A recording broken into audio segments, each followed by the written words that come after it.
Hello everyone. So those of you all who are having their 12th board exams tomorrow, board का exam दिया है पिछले साल, that is 2025 में, which was the toughest paper of physics so far. So I exactly know what to do and what not to do. मतलब अब I know, but उस time पे तो मुझे भी नहीं पता था, तो I just want to let you all know कि क्या करना चाहिए क्या नहीं करना चाहिए। स्पेशली जो लास्ट के जो 6-7 घंटे बचे हुए हैं ना तुम लोग के, उसमें तुम्हें क्या करना है क्या नहीं करना है, वो going to be very helpful and it is very important. अब मुझे पता है कि मैं ये वीडियो रात को अपलोड कर रही हूँ, बहुत लोग अभी भी देख लेंगे क्योंकि वो लोग जगे होंगे। इनफैक्ट तुम अकेले नहीं जग रहे हो भाई, बहुत सारे लोग जगे होते हैं और बहुत सारे लोगों का सिलेबस अभी तक इनफैक्ट हुआ भी नहीं होता है। हम लोग यही है कि भाई तुम अकेले चैप्टर स्किप करके नहीं जाओगे। अगर तुम्हारा सिलेबस अभी तक नहीं हुआ है तो लास्ट मोमेंट पे ना नई चीज़ें या फिर नए चैप्टर्स पढ़ने मत जाना अभी तो बिल्कुल भी नहीं। तो यही है, और let's get into the video. I tell you all कि क्या करना है क्या नहीं करना है। पहले हम उस कैटेगरी के बारे में बात कर लेते हैं जिनको कुछ भी नहीं आता है, ठीक है। मतलब होती है भाई ऐसी भी कैटेगरी, और इट्स वेरी कॉमन ऑनेस्टली। तो जिसको कुछ भी नहीं आता है, अभी मैं उनको बोलूँगी कि भाई तुमने अगर कुछ भी पढ़ा ना, पूरे साल में कुछ तो पढ़ा होगा तुमने, 2-3 चैप्टर 4 चैप्टर जो भी आता है, मॉडर्न तो करी होगी, मॉडर्न फिजिक्स और इलेक्ट्रोस्टैट्स, EM वेव्स भी तो तुमने किया होगा। तो ये भी अगर मिला लें तो 4-6 चैप्टर तो ऐसे ही हो जा रहे। मैं ये मान के चल रही हूँ कि तुम्हें सिर्फ ये 6 चैप्टर्स आते हैं। तो मैं ये चीज़ तुम्हें बता दूँ कि भाई तुम्हें जाके पेपर में ये नहीं दिखाना है कि तुम्हें बहुत कुछ आता है, क्योंकि तुम्हें एक्चुअली कुछ भी नहीं आता है। तो तुम्हें वो अटेम्प्ट करना है अच्छे से जो तुम्हें आता है, जो क्वेश्चन तुम्हें आता है। बट तुम्हें ये नहीं बोलूँगी कि जो आता है पहले अटेम्प्ट कर लो, बिल्कुल भी मत करना भाई। पेपर में मार्क्स कटते हैं, एग्जामिनर के लिए तुम जितना काम आसान बनाओगे तुम्हारा काम उतना आसान वो बनाएगा। समझ में आया? तो तुम्हें पहले मतलब जैसा सीक्वेंस है तुम्हें वैसे ही पेपर अटेम्प्ट करना है। पहले MCQs करना, फिर 2 मार्कर्स, 3 मार्कर्स, 5 मार्कर्स, ऐसे ही करना। तुम ज़्यादा मस्ती मत करना भाई एग्ज़ाम में, वरना एग्जामिनर तुम्हारी मस्ती ले लेगा अच्छे से, ठीक है।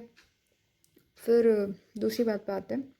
अब जिन्हें थोड़ा बहुत आता है, लाइक 50 तुम लोगों ने पढ़ रखा है, रिविजन भी नहीं हुई तो चलो कम से कम पढ़ा तो है कभी कभी ना कभी पूरे साल में। लास्ट के 6 या 7 घंटे या 8 घंटे में तुम पूरा सिलेबस हो सकता है रिवाइज ना कर पाओ, and that's also very common, ठीक है। तो अभी के लिए तुम बस ये कर सकते हो कि एग्ज़ाम में ना फालतू की चीज़ें नहीं लिखनी है, उतना ही लिखना है जितना रेलेवेंट है।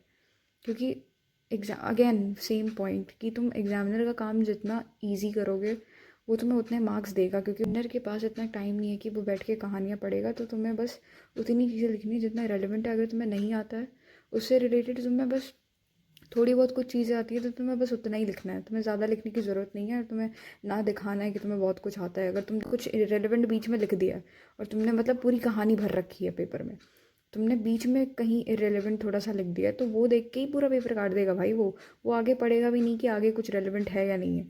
ये भी होता है, उनके पास इतना टाइम नहीं होता, उनके पास बहुत सारे पेपर्स होते हैं चेक करने के लिए। मैं तो क्या ही बोलूँ, मेरे तो खैर थर्ड पार्टी चेकिंग थी, बट मैं इन जनरल बता रही हूँ। फिर तीसरी चीज़ ये है कि तुम डेरिवेशंस देख लेना, इन केस अगर CBSE का दिमाग ख़राब नहीं होता है और वो डेरिवेशंस दे देता है इस साल अनलाइक लास्ट ईयर, तो तुम्हारे वो फ्री के मार्क्स है। तो तुम लाइक एटलीस्ट 3 मार्कर्स या फिर 5 मार्कर्स में आता है तो तुम्हारे वो तो कंफर्म हो जाएंगे, तो वो भी देख लेना एक बार। और क्वेश्चन प्रैक्टिस इस टाइम पे बिल्कुल भी मत करना भाई। इस टाइम पे क्वेश्चन प्रैक्टिस का टाइम गया।